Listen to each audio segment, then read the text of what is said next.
All right. So Hannah, I'm glad that I cornered you.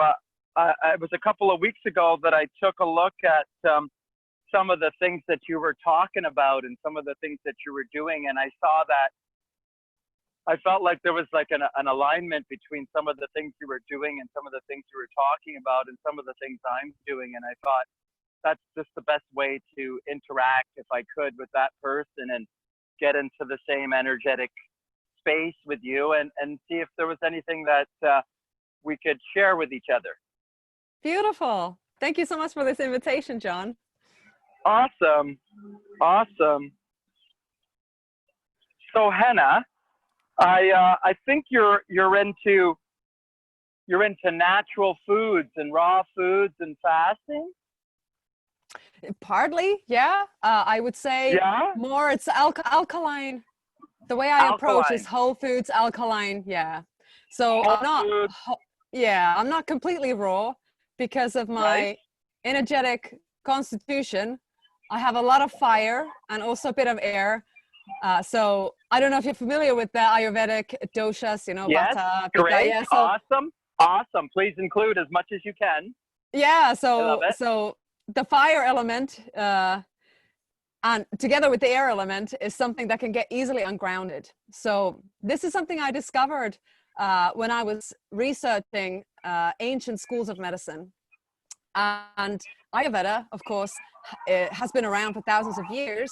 And they have this intimate knowledge of the energetic constitution of the human body. And this is not something I'm an expert in, but as soon as I read about it, it just resonated in my body as truth, because we can all feel like different elements in each other, don't we? Like, it's clear some people are a lot more grounded by nature. They don't have to do any kind of grounding practices. They just are grounded because they have so much of the earth element in them. And then there's those of us who are, some might think we're intense or a bit much to be around sometimes. It's because we have a lot of fire. So it's that intensity. But all of these elements, and Vata, the air element, is kind of the dreamer. The one that is a lot in the ether and is dreaming a lot and normally very thin as well by their constitution. So all of these elements, they can be balanced based on lifestyle and diet. And I didn't know that.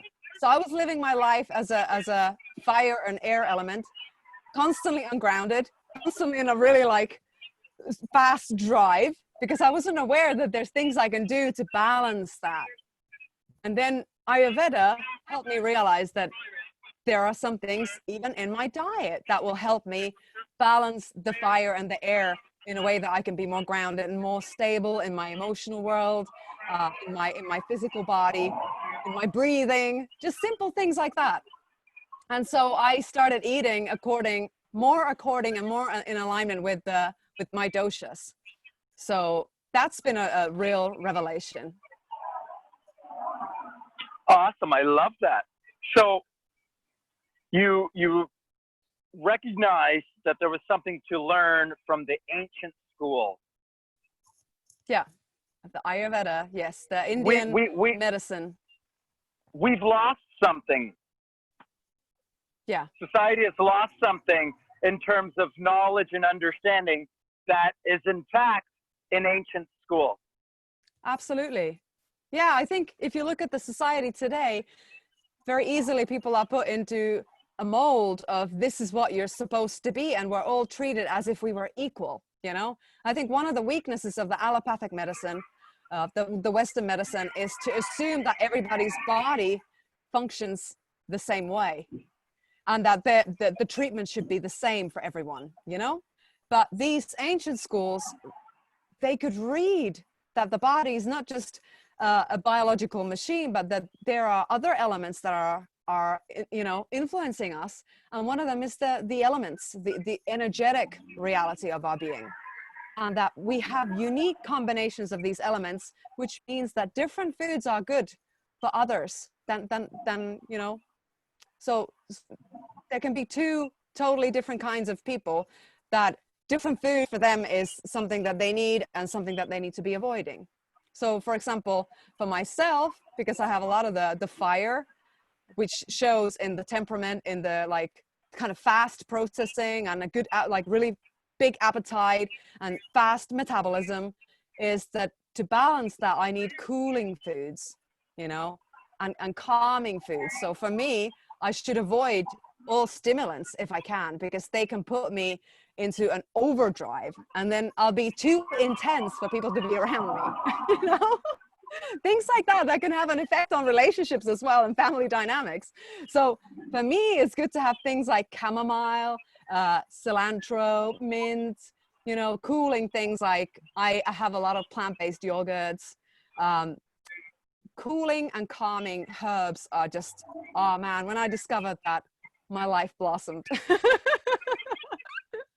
And to wonderful. Like, you know, chili or caffeine or processed sugar. These days, I notice it. If I take processed sugar, I even get a headache from it straight away, and I can feel my heartbeat going faster, and I start getting irritated. It's so interesting once you have awareness of that, what foods can do to you energetically. It's pretty mind-blowing. Foods and substances are very important. They affect our physiology, what we put in our bodies. They affect our physiology, and our body science is affected by what's going on, by what we're putting in. Totally. So we have to be conscious. Totally. And of course, you know, we're not, the body isn't separate from the mind or from the emotional world. So whatever our body is experiencing is reflected also in our thoughts, in our communication, in our emotional reactions. So yeah, it's pretty amazing finding the diet that is right for you individually. It can be an amazing gift and a revelation and a revolution in your life. I think you said something else that was really important.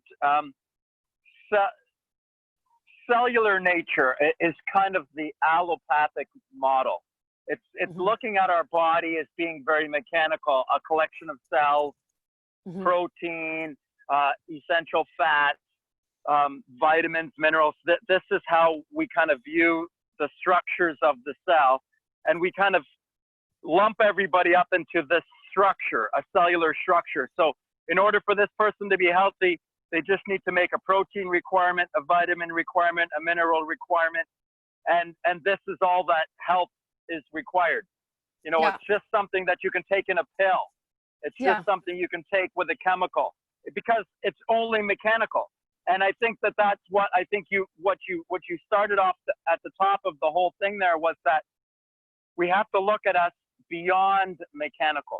We have to look at ourselves as being emotional and physical, mental, and emotional. We are energetic beings, and we have to treat the entire being if we want to heal the being. The being is not going to be healed just by taking a chemical or a substance, or, you know, getting around a doctor or somebody that knows more than you. Is not how we heal the body. It's not really to get something from outside of myself. Is that actually healing happens within myself. You know, when I broke my bones as a child, they would put a cast on my bone, but it was the bone itself, inside itself, that regenerated and came back together. Natural healing is just naturally what happens. The body naturally heals itself if we can get out of the way. Absolutely. Yeah. We just need to give it that nurture, that loving attention. It will regenerate itself. And that's something that I learned, you know, when, so I've learned with the indigenous in the Amazon. So I've been studying the Upper Amazonian healing arts for the last 6 years. And how they treat people is they always, first of all, look at the emotional and spiritual cause of illness. That is their priority.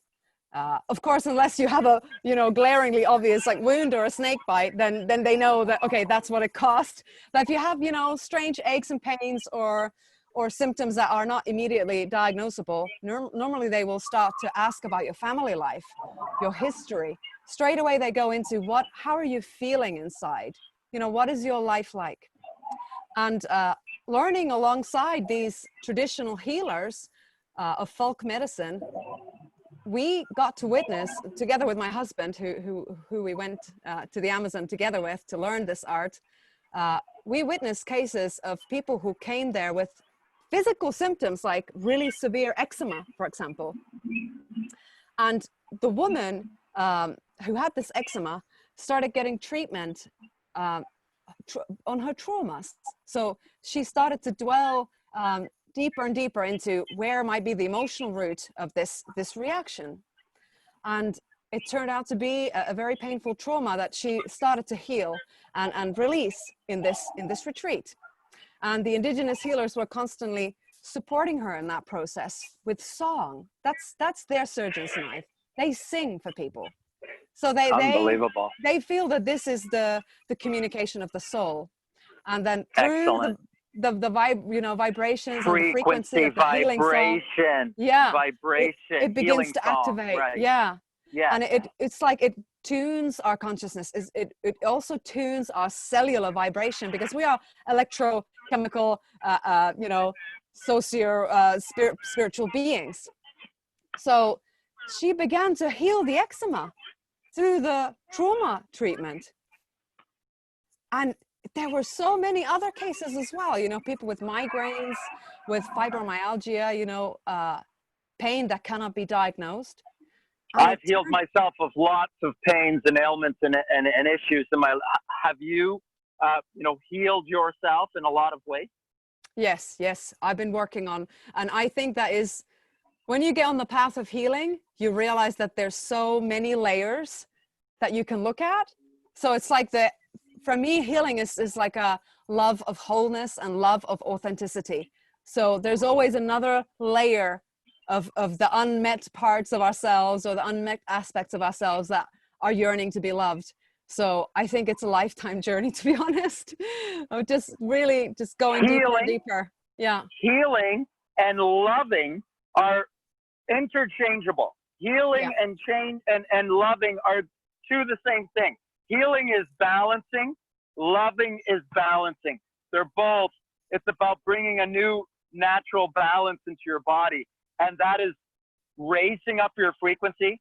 That is raising up your vibration. That is expressing your light. That is allowing your energy to move through you freely. This is lifetime loving. This is a lifetime journey. This is a lifetime healing and loving journey. It's not something you're just in and out. It's not something that happens overnight. It's a change of mind. Yes. It's a change of behavior. Mm-hmm. It's a change of thought and energy. It's a change of emotion. Totally. It's a bringing up of our darker self. It's a bringing up of our shadow and exposing it to the light and rising up the lower energy bits of us. Mm-hmm. It's exposing the darkness to the light and allowing the darkness to be transmuted by the light. It's a lifting up, a healing of our body and energy. It's an alchemical process, a natural, absolutely ancient knowledge practice that's always been here. That's always been hidden from us because it just doesn't generate profit. Yeah, in the last couple of hundreds of years, it has been monopolized. This knowledge has been covered up from us, and then there's this industry that has taken over, and it profits from the sickness, of course. But there's still always been these healers and naturopaths and medicine women and medicine men. Even though this industry is taken over, they've always been there because wizards have always been here. This has always been like this. Sages have always existed. People who have gone beyond the social norms. People who have stepped into the space of the forbidden zone, where you're not supposed to have that kind of knowledge or talk about those things or go there. That's the bad place. That's the dark place. That's the evil place even. It's been told that this is where, you're conjuring evil. You're being with maybe even worship of some sort of pagan god. It's something dark or sinister. When the truth is, it's what we need to do to heal and fix ourselves is we need to go into that other side of ourselves. We need to step into that shadow side of ourselves. We need to expose that darkness. We need to make peace with it. We need to embrace it. Absolutely. Yeah, you're totally right. And you know, that journey is the most liberating journey that we could take. And I think that is why these forces that are governing or trying to govern, they're trying to rule us, they know that. They know that as long as we are enslaved by our own traumas and our unloved aspects, and our bodies are sick and toxic, then we don't know to love ourselves, to be able to say, wait a minute, I'm a sovereign being. I do not consent to your fear-based rulership, for example. So they benefit from that, of course, keeping us in the dark when it comes to alternative healing methods. And most of us are there. System of dependency, you know? And most of us are caught in that system of darkness and uncertainty and fear, which is just a fear-based. Absolutely. Yeah. And you know, this journey, when you take it, it's quite something, because you begin to realize that these industries are actually out to destroy the true cures. And you know, many of us become activists at the point of when we decide to you know, learn alternative medicine. We begin to see, wait a minute, there is a systematic attempt to try and annihilate this knowledge, these traditions, these methods of healing. So either they are made illegal, you know, like certain medicines that grow in the Amazon, natural substances that are banned and called drugs and illegal, when they are the natural ones. When you can't patent it, so you can't you know, make profit off of it, or just simple things like the alkaline diet, or so that you know, makes it illegal. Yeah. And it makes it quackery. Like what blew me away was in the beginning of this whole COVID thing, was when the Canadian dietitians released a document saying there's nothing you can do to naturally boost your immune system. They released this warning, this announcement that there is, please do not follow any like remedies or anyone who's suggesting that there may be a way for you to protect yourself, that this thing is a novel thing, there is no cure for it, and there's no way for you to boost your immune system through diet. And I was just like flabbergasted. I was just shocked. I was like, what? The dietitians, the ones who are supposed to be experts on nutrition, are saying there's no way to naturally boost your immune system? What? How much is that fear mongering? Yeah, there is no by a government agency. By a government agency. Absolutely, yeah. Did you hear about that they found something in Madagascar? Actually, they found a herbal remedy that they started using on all the people who had this COVID illness, and Wonderful. It worked. Yeah, and the World Health Organization actually threatened the president of Madagascar to destroy those remedies, and he came out in the public, and it's in the Madagascarian newspapers, where he said he was offered, I think it was 1 million or 1 billion, I forget now how much, but he was offered a large sum of money from the World Health Organization to totally smear that remedy campaign and to destroy it. So when you realize, okay, World Health Organization is trying to ruin a distribution of a remedy that has been proven in real life to work, then what is their agenda? You know, then you get so many red flags and question marks, like, okay, what is actually going on? And then there's activists like, you know, Erin from Health Not News. I don't know if you're familiar with her. She's the wife of Joseph Mercola. She's been doing this study, I think since 2006, where she's been monitoring how many holistic doctors and naturopathic practitioners have been killed, suicided. She's got a list of like over 100 names, some people she knew personally.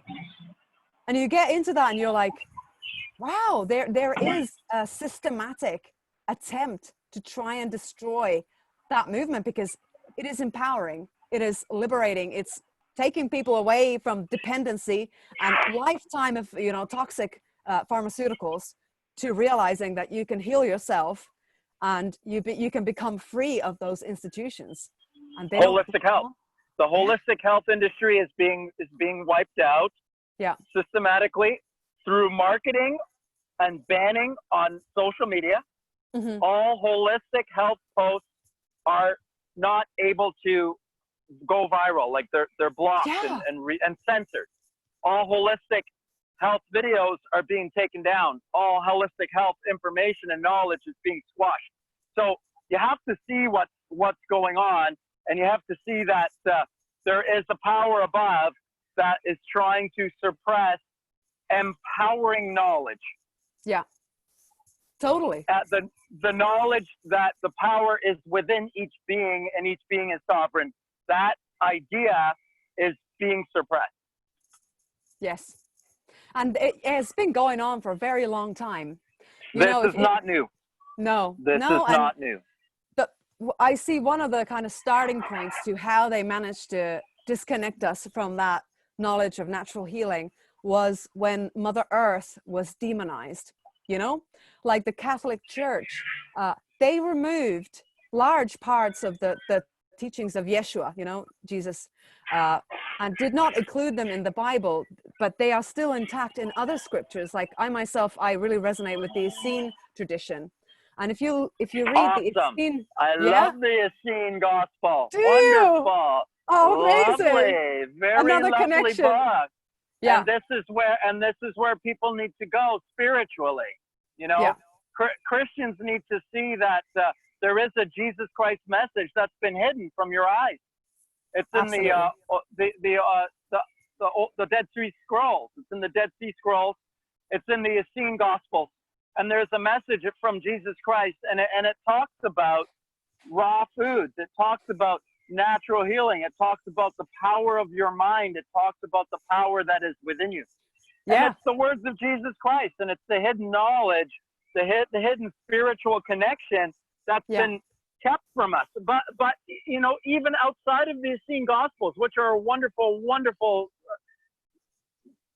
truth, these truths are hidden in ancient scripture knowledge from even before Jesus Christ. It's even older than that. I mean, natural healing has always been here. Socrates, Hippocrates, you know, it goes back in all time. It's always been here. And there's always been a separation of energy here. There's always been the ruling, there's always been the kings, and there's always been, you know, the people who have always been aspiring to have more and always been held down by leadership. I mean, that's just how it's always been. That's likely never going to change. And we don't need for that to change. But what we do need, I believe, is for each individual to recognize their sovereignty, not to be affected by what's going on around you. We don't all have to be presidents and kings. We don't all have to be millionaires, but we need to have the right to choose.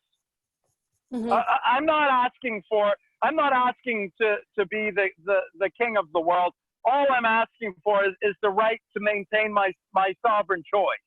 Yeah. If I don't want to be, injected with a vaccination, if I don't want to take a drug, if I don't want to eat a certain food because I know that it's not good for me, I don't want to be prompted that I need to eat that food.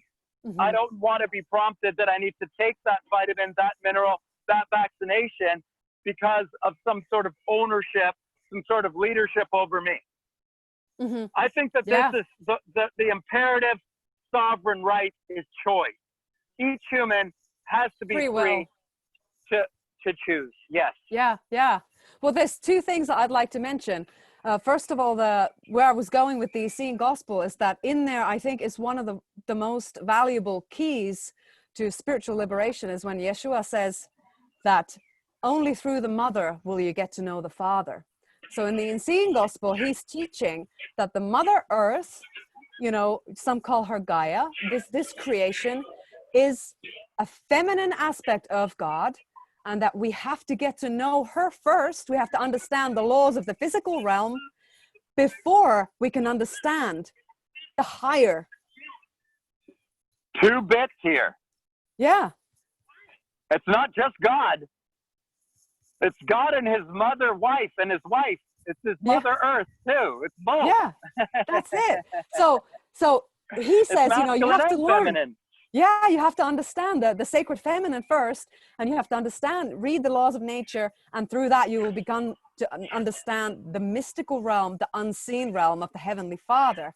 So it's interesting to me that the Catholic Church totally demonized anyone who held Mother Earth to be sacred. They were called, you know, heretics. Witches. They were called witches, you know, pagans, and they got killed off, you know, essentially, like effectively. They have been trying to wipe them out. Yeah. This is not new. Yeah, this exactly. is how persecution has always been. This knowledge has always been held down. Isn't that interesting? That now it's on the World Wide Web, that now this knowledge is spreading in a way that they're trying to contain it. Yeah. It's trying to be containing it through censorship. Yeah. That's right. They're trying to hold it back. Like, this is always how it's been. It's not going to change. To find your true power and your true health and your true joy and your true love is to go within and meet it and find it within yourself. Yeah, that's definitely the first step. But, you know, John, I would say that I believe it is possible to change that dynamic, because understanding how natural law works, we understand that if we are sovereign, it means we take responsibility and leadership of our own lives. That means that these energies, these forces can no longer siphon our life force. They can no longer feed off of us. And because they are by their very nature parasitic, it means that they feed on external energy. Well, guess what happens if all of us claim our sovereignty?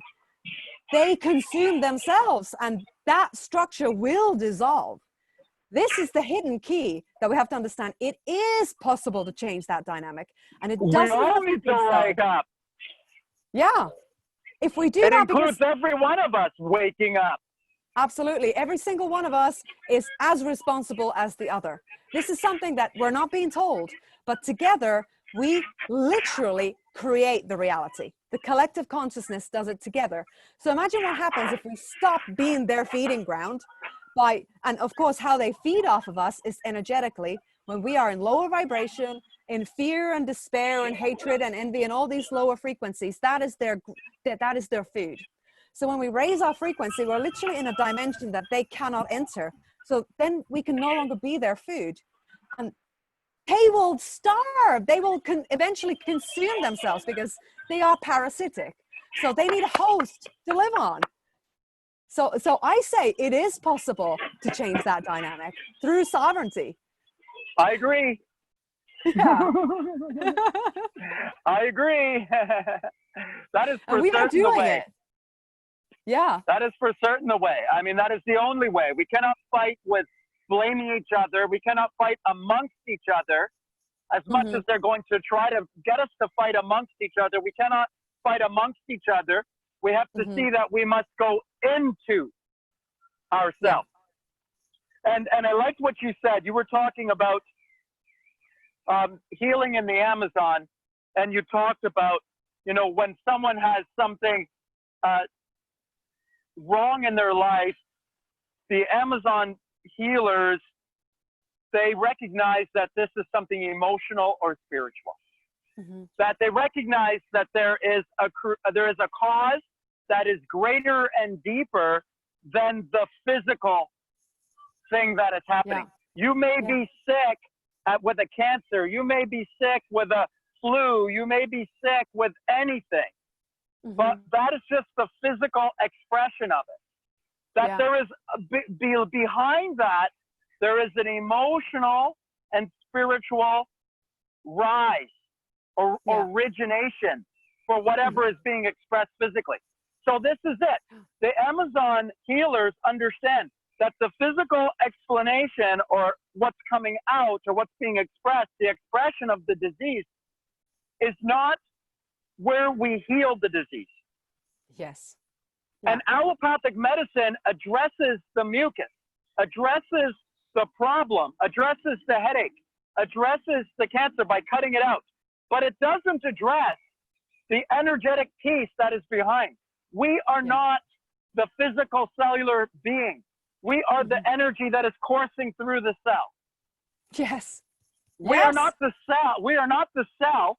We are the force that is giving rise and life to the cell. Yes, and this is how, when we have this knowledge that we can communicate with ourselves, because we are a colony. You know, what makes our body is viruses, fungi, We're full of bacteria bacteria and viruses. Yes, I mean, we have more viruses than cells. We have 300 trillion viruses, and it's largely misunderstood. We don't want to kill our virus. No, I mean, everything, the key is to keep everything in balance in your body. Balance so what happens, these things. Yeah, so what happens when you begin to have symptoms? It means something's gone off balance. And a lot of the times, you know, we forget that we can actually speak to our body as well. We can, and you know, there's many, many things we can do, of course, but one of them is to our also body energy with our blocks. words, with our thoughts. Yeah, and one of them is energetic blocks, you know. So if we have our nadis and our meridians and our, you know, prana not flowing properly in our bodies, we begin to have congestion energetically. And that means that the cells are not getting the energetic flow that they need to function properly. So they will function in a less of a manner, you know, that their You'll work feel is diminished. pain. Yeah. You'll see sickness. You'll see illness. It's actually a blockage of energy. Yeah. It's actually a blockage of energy because really all of the beings here are in a natural flow. There is a natural flow that is going on here. There is a natural habit. There's a natural routine. You know, it always goes spring and then summer and then fall and then winter. In the spring, the days get longer. In the summer, the days are at the longest. And in the winter, the nights are at the longest. But no matter what, it all balances out. You get some days that are a little shorter in light and some days that are a little longer in darkness. But it all balances out. It all moves in a natural flow. The ocean tide goes in and comes out. It always goes in and it always comes out. The day never takes over the night. It never does. It never, ever will. The night will never take over the day. The darkness will never rule over everything. The shadow will always pass. The sun will come up over top again and the shadow will be gone. Mm-hmm. Yes. It's and that's only a moment. That is some of the, you know, the Vedic understanding of reality, what they draw on universal principles and the understanding of, like, for example, our physical bodies work on thousands of circadian rhythms. It means that when we produce certain hormones, when our body is, you know, performing certain functions, it's actually governed by celestial orbs. They are governed by movements in the cosmos. So we are in complete sync with the universe, literally, the way our bodies function. And the wisdom is the embodied knowledge, meaning that we respect the cycles internally. We know when is the best time for us to eat, when our digestion is running well. We know when is the best time for us to rest. And it goes into the larger context, so we can follow the daily rhythms, but we can also follow the rhythms of the seasons, or we can follow, as women, for example, our menstrual cycle and how the energy is different within lunar cycles. Yes. There's lots of different cycles that are affecting our body. We're being affected by the energy that's around us. Yeah. And we can also choose to be affected by the energy that is within us. Yeah. Because this energy is around us and it's within us. And we can always choose and we can always select. We can select the energy that is around us. And if the energy around us is fearful and worrisome and separating, then I don't need to focus on the energy around me. I can also choose to focus on the energy within me. Yeah. And that's the choice. And that's shine the sovereign that out. choice. Yeah. Yeah. I can express from within or I can take from without. I can take the fear-based reality that's around me. Yeah. Or I can take a love-based reality that is within me. And I can put that out. That's my choice. That's my free will. That's my sovereign choice. Yeah. It's my thoughts and my words and my actions that I put out that create my health or my disease, that create my pain or my abundance. That is my choice. I Yes. tune myself to that energy with the things that I think and speak about, with the actions that I take, and with the presence that I bring into every single moment. My intention that I carry forward in every single moment. What is my intention here? What is my intention now? Is my intention love, or is my intention fear? That is my choice in each moment.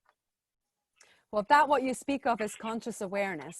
And I feel that is what is asked of us if we want to birth the new earth, if we want to see evolution of our kind. And how that is being annihilated from humanity is that there's this machine now that has like began to govern our daily rhythms, which is totally inorganic, and it's not in resonance with those natural cycles that we all have, and we also have unique expressions of those cycles within us. So because we've been made, or we have also, you know, willingly on some level agreed to a society that is machine-based, meaning there's an industry that is running everything, and they govern what time we wake up, what time we eat, when do we unknowingly rest, when agreed. do we work. We unknowingly agreed to this. We've come into this now. We recognize it. We accept it. This is where we're at. We have to accept it. Yeah. Before we can move forward and create something new. Yeah. So we got to it's think coming. And talk about something new.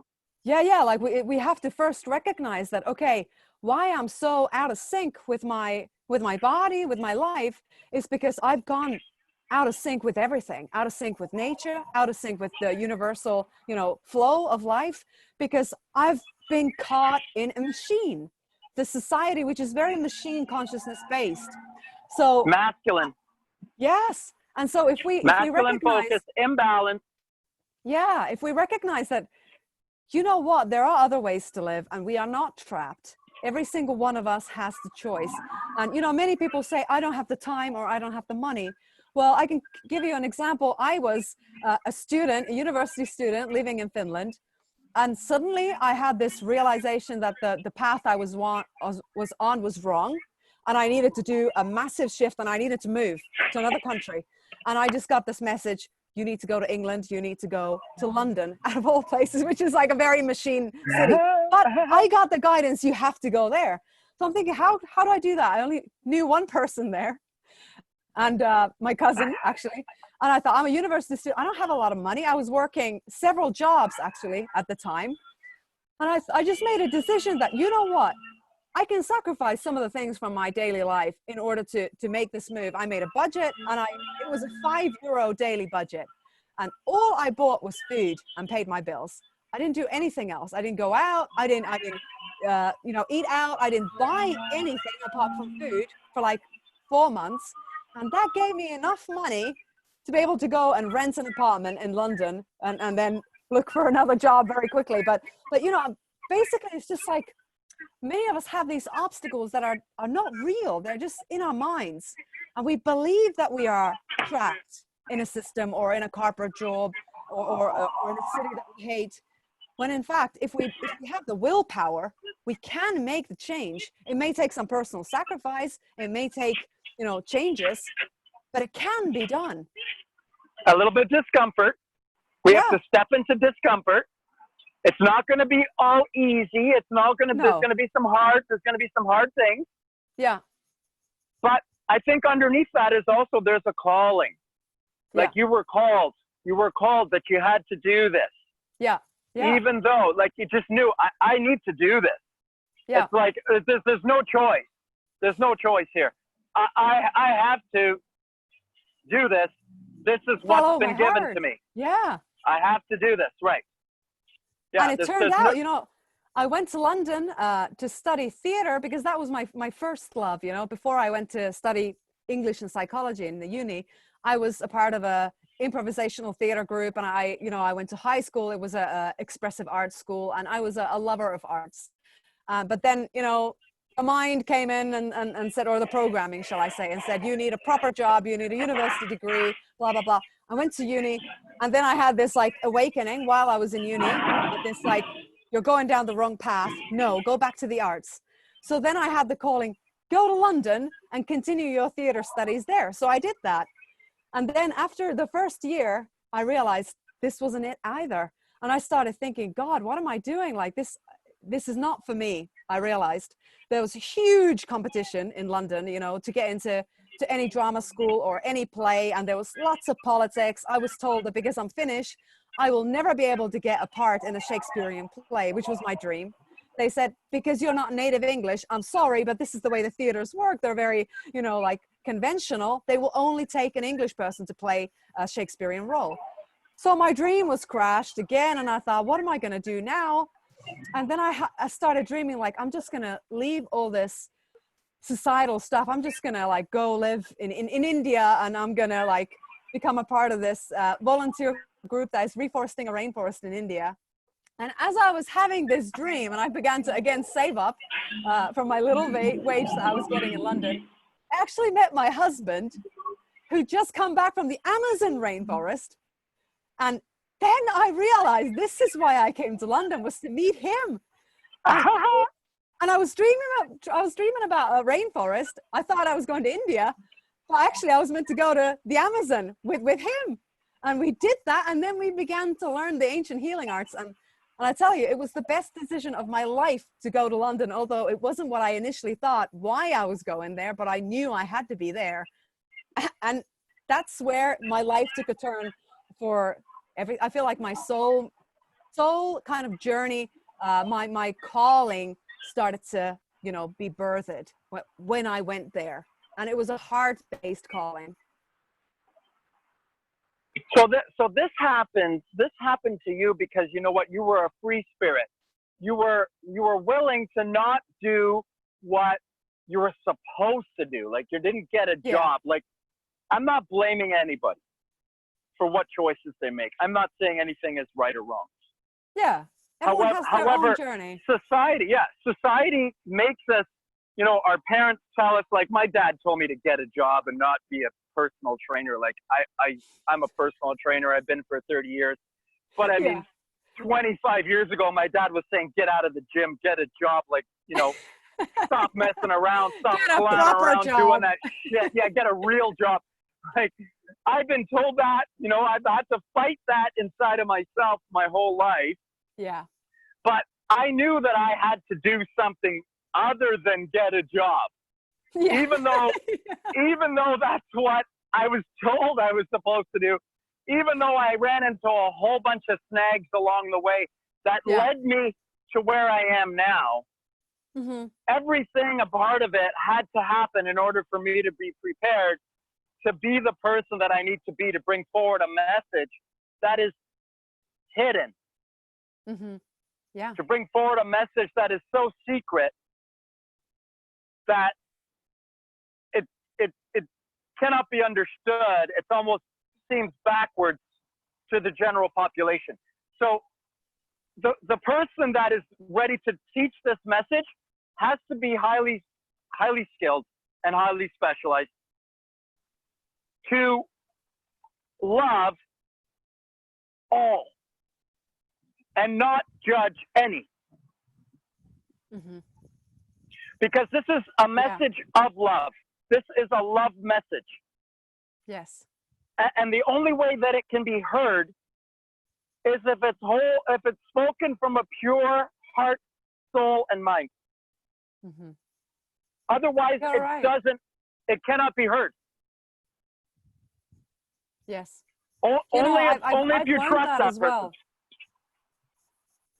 Yes, you know, I've learned that as well, because in my journey as an activist, I've gone through many phases. I've been an activist for over 10 years, and I've, you know, it started by me boycotting, you know, industries and talking about them and companies and revealing, you know, human rights violations, you know, oh, this clothing company's doing this, whatever. Fighting. I worked a little bit for Amnesty International, and that was more raising awareness about like the need to change some policies in Finland. And, you know, we were talking about refugees and stuff. And Then I went into the animal rights, and honestly, exposing myself into the amount of violence that is done in the industry made me very angry, because it is brutal, it is barbaric, and it is so painful. So I can see why many activists, when they encounter these painful truths about our reality, they become angry. But I've learned in my own journey that the anger... We gotta let go of it. Honestly, for some people, they need that. Some people, they need to be faced with an angry activist, because their defense mechanisms are so strong that they need someone to tell them, stop doing that. It's worked for some. But I've noticed in my own journey, it puts people's defenses up to an extent that they don't want to have a dialogue with you. And if they don't want to have a dialogue with you, or then the other, or it's the opposite, or it's the opposing dialogue, like it's just a fight. Yeah. And we when you can't need a win that way. heart-based connection. Yeah.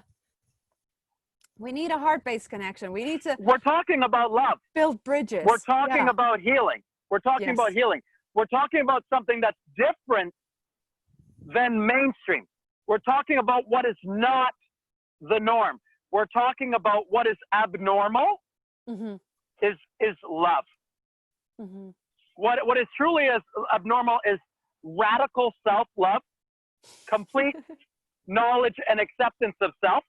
And then once that happens, then there is a pure love that comes out that is a giving love for everyone else. But first we have to fill our own self up with love. We have to learn how to give it to ourselves, and that is a radical self-love first. And then once the self is healed, once you've loved yourself to healing, then outpours love for everybody else on the planet. An outpouring of love for everybody else on the planet. And so healing and loving are one. And it's the only way that the loving message can be heard is if the being is healed themselves. Yes. Yeah. Then they are of the vibration. Then they are of the vibration that can convey this message, which is a high vibration message. You have to be of the vibration of the message to share the message. Yes, yes, absolutely. And this is why, this is why I felt called to start our organization, our peace organization, which is all about conscious activism, called Dawn of Peace, because we felt that in order to truly be an activist of the heart realms, we have to embody healing first. Because if we have a lot of, self-doubt, self-hatred, a lot of inner conflicts, then we cannot truly transmit the message of peace, because we are at war within ourselves. So in our website, where we are asking, would you like to join us? Would you like to be an activist? We always talk about that. We say, first, we have to be willing to keep resolving all the conflicts within. If we are to want to resolve conflicts in the world, the wars of this world, the injustices and the brutal violence that happens in this world, we have to make sure that we first learn to love ourselves so that we can fuel the conscious action from that place of inner peace. And that this is something that is an ongoing process, of course, because, the world is very charged, and there's so much negativity going on that we can easily be affected by it. Yeah, you got to pick it up daily. You have to pick it up daily. It's a practice. It's a practice, daily practice. Yes. It's a moment to moment. It's a moment to moment practice of being present and being intentional in each moment. Yes. Yes. And that's why it's called spiritual practice. Many people think when you talk about spiritual practice, they think of the noble monks that live in the Tibetan mountains, dressed in orange robes, and they're umming all day, which is amazing, which is so needed because they are holding frequency for us. But spiritual practice means that you are in everyday life confronted in uncomfortable situations, and in that moment, doing your best to remain in your center. And even if it means that you make a mistake, you fall to your trauma response, you fall into judgment, you say some nasty things to someone. Spiritual practice is also saying, I'm sorry. owning what you've done, taking responsibility, asking for forgiveness, please forgive me. And then after that, loving yourself enough to say, I forgive myself. I'm still learning. I'm still practicing. I forgive myself and I forgive all others. Yes. Yes. This is spiritual practice. And we have a joke with my husband. Emotional practice, spiritual practice, health, love. This is all the same thing. Abundance. Yes. Freedom. Absolutely. And, we have a joke with my husband where we say, how many times, like how many times do I need to do the same mistake? 50 times, 500 times, 5,000 times, 15,000 Before times? I leave it. Before I leave this bad habit. When do I stop drinking coffee? When do I stop eating these bad foods? When do I stop engaging in this negative behavior of mine? When is it going to stop? But I got to think and talk about it. Yeah. I got to envision and have a sense of humor. Have a sense of humor to be able to laugh at ourselves. Some programs are so deep that it takes years of conscious effort to deprogram ourselves. Takes years. It takes years to come out of your body and life to raise up your frequency. This is not an overnight success. Yeah. No, this is not and that an overnight is what the success. pharmaceutical industry, that's what the pharmaceutical industry is trying to sell us, that you don't need to take personal responsibility of your lives. You don't need to change your diet or your lifestyle or your relationships or your communications. You can just take this pill and that will fix you up. And it's a lie. Perfect. Perfect. All I got to do is take that pill. There's my problem solved. I'll take it. And that's what happens. As simple as that. People get trapped in it because they're giving you a simple solution. There are no simple solutions like that. Yes, the solution is simple. Mm-hmm. It is not really complicated. No, loving yourself, balancing yourself is not a complicated. Yeah, that's it. The solution is simple, but the journey to embodying that can be very challenging because we're used to. You're going to have to go through some negative parts. It's got some darkness. It's got some discomfort.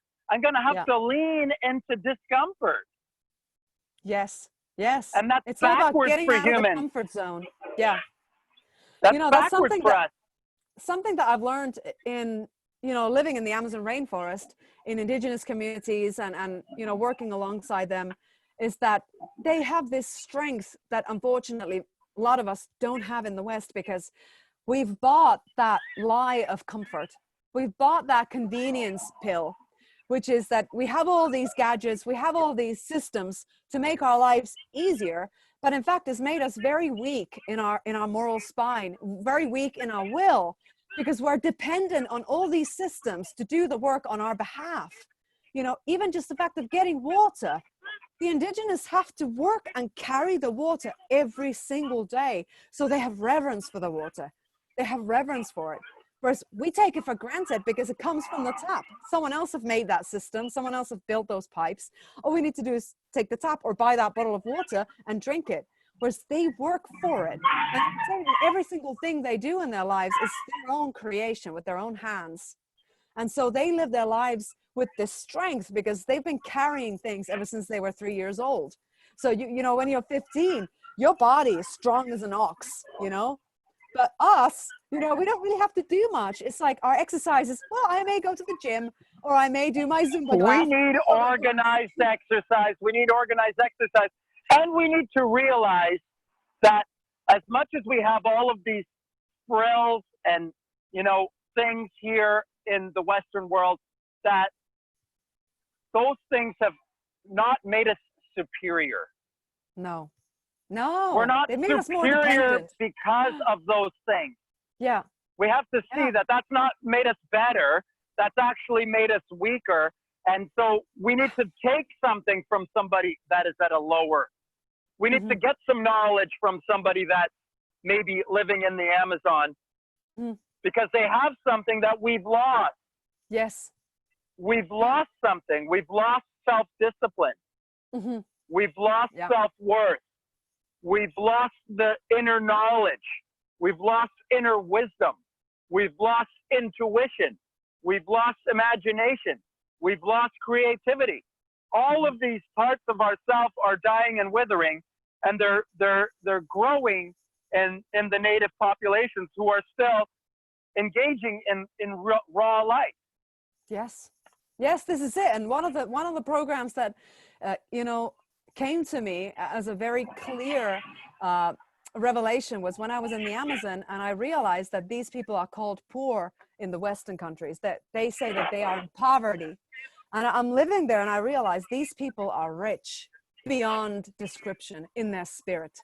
I mean, the way they can read nature, the way they can read weather, the way they can sense the presence of an animal. I mean, they are still embodied in a authentic human experience, and they still know how to live in harmony with nature and with each other. But of course, this too, as I was living there, I was witnessing a lot of their culture is also being infiltrated by the West. Yes, there's now cities in the jungle that are like an absolute nightmare of pollution, of plastic junk being brought from China, Coca-Cola company bringing their liquid poison for everyone to get addicted to. And so the tentacles of this machine consciousness, parasitic, insatiable spiritual disease is also reaching the Amazon. And that was sad for me to see. Don't go that way, because we've gone that way, and we're destroying the earth, and we're destroying our earth, our own true nature.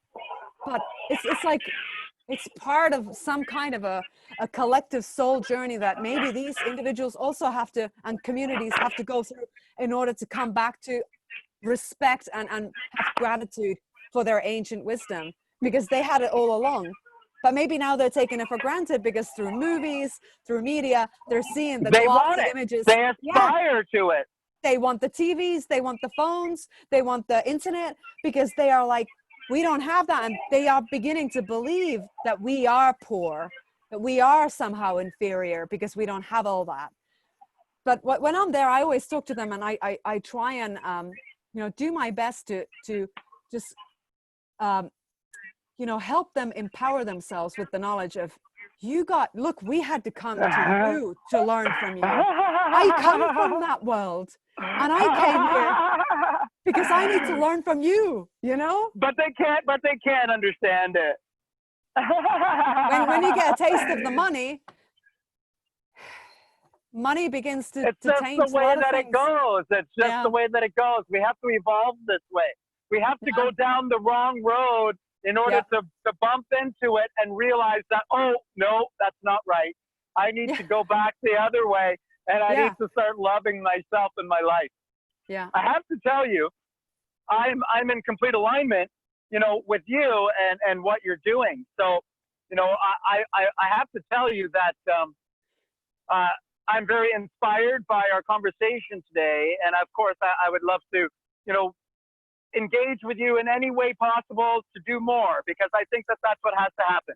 We have to collect energies, and we have to think and speak about something that's more and greater. And because of that, I want to say, let's talk about what you and I should do or can do together to, do something. Like, I'm already doing exercise sessions online.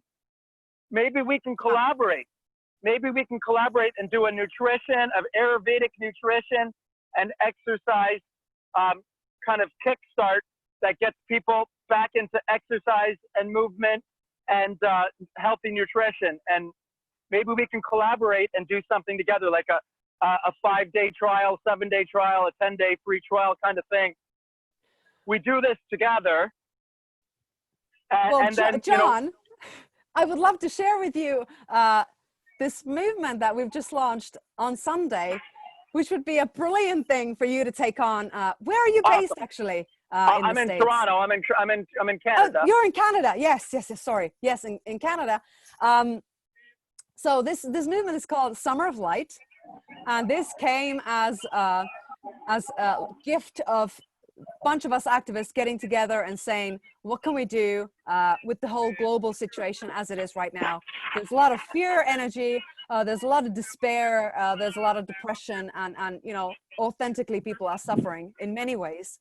So what can we do to shine some light into that, to hold the space for those who are struggling? So then we came up with this movement, Summer of Light. And the idea is to inspire and empower people to become their own conscious sovereign leaders through celebration-based events of conscious action. So we're inviting people all around the world to create something in their local community. You're in Toronto, you probably have a community of friends with you who also offer and are heart-based, driven people who offer some kind of solution for people who are looking for wellness and inner peace.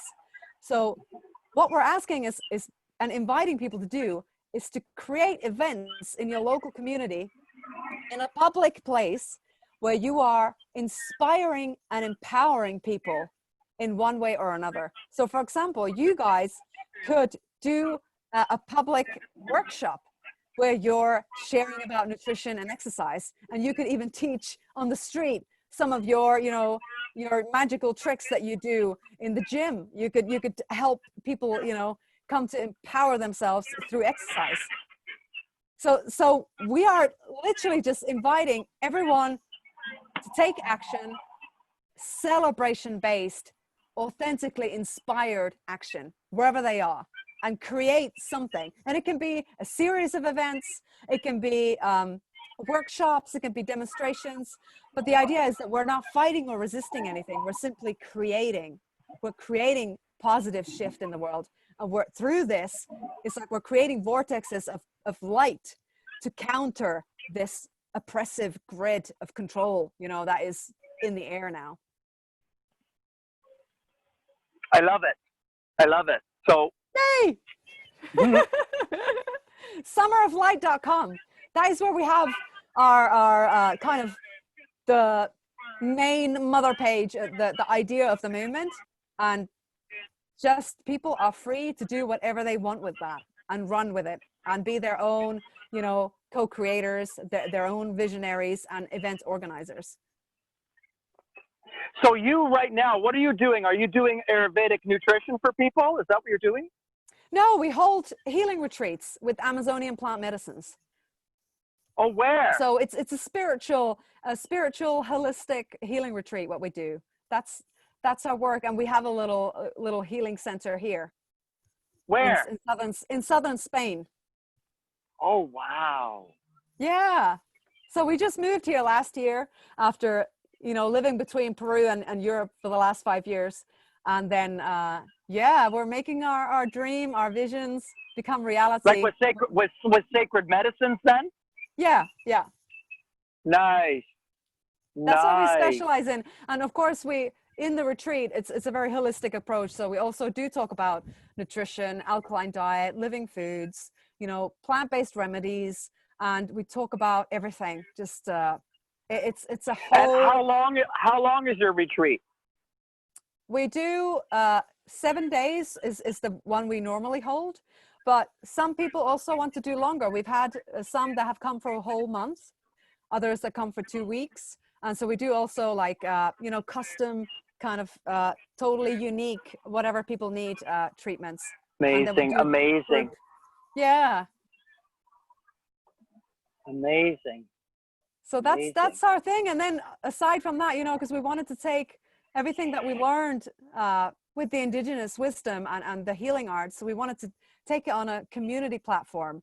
So that's what gave us the inspiration to create Dawn of Peace, which is the peace organization that is empowering and inspiring and educating people about spiritual reality and conscious activism. So that's our two main projects. Yeah. Do you do yoga, or do you do some sort of conscious exercise? Like, what's your conscious movement? I do this thing. How to give it name? It's a very liberated movement.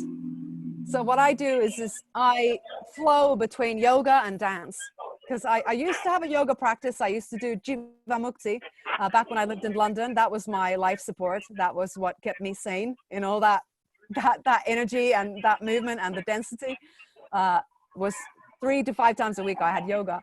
And then I realized that something, my body was yearning for something more intuitive based.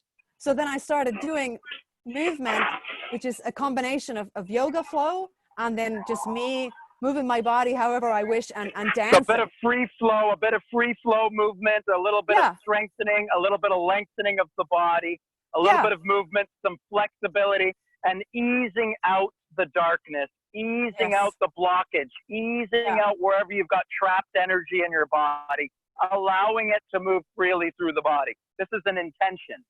Yes. This is exactly it. I learned through the practice of yoga what we did with my teacher back then, which was truly a gift, because she was a spiritual yogi. You know, some people do it from a very fitness based, but we always had mantra, we had prayer, and she always said, think of an intention, feel into an intention. Who are you doing this practice for? So sometimes we'd be on the mat doing some really hardcore, yoga for a family member who's ill, or, for somebody, our friend who's currently struggling, or for our own selves to liberate something or heal something. So I found that to be amazing when you make it into a moving meditation and a healing, a prayer, if you will. So what I do your now life can be an intentional prayer. Your life can be an intentional prayer. Your life can be a prayer in every single moment. You can be intentionally loving yourself and your world in each moment. This can be an intentional mantra, prayer, and energy that is within you. Your thoughts, your words can be aligned with your actions. I think that is the ultimate goal for many of us, is to make our life into a prayer, to make us the instrument of the divine in everything we do, in every relation, in every communication, just to have that grace, that fundamental reverence, that gratitude for the miracle of life, and just paying it forward as much as we can, being in service to truth, being in service to freedom, and just lifting others up around me. I think that is what's needed now more than ever. It's just to help people remind themselves of their beauty, of their grace, the boundlessness, who they are. Totally. Infiniteness, infinite expansion, that beauty, that divine spark, that is expansive, within all of us. Stretching, opening, expanding, going higher, going more, assessing where we are, and then looking up for more, striving for more. Yes. And finding that inner peace, really, I feel like that's what we're all yearning for, is to be able to sit down with ourselves and feel that peace. If we can't feel peace by ourselves, we never find peace. That's it. We never find it. If we can't get it with ourselves, if we can't imagine it into our reality right here, right now, if we can't conjure the feelings of peace within us, then we need to practice.